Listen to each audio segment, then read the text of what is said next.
Однажды было у меня такое. Душа меня неистово звала. На опустелой улице глухое сердцебиение издала.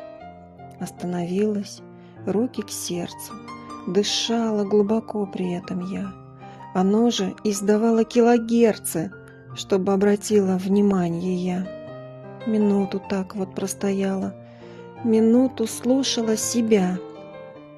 Моя душа меня толкала, как будто в тот момент будя.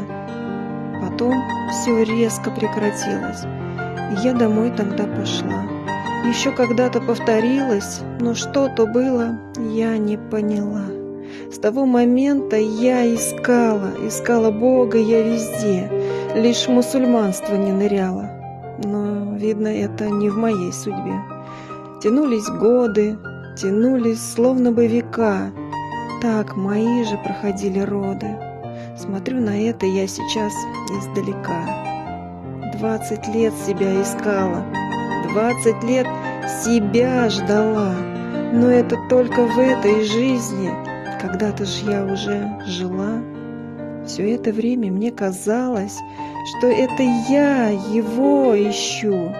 На самом деле оказалось, в одной строке я это не вмещу.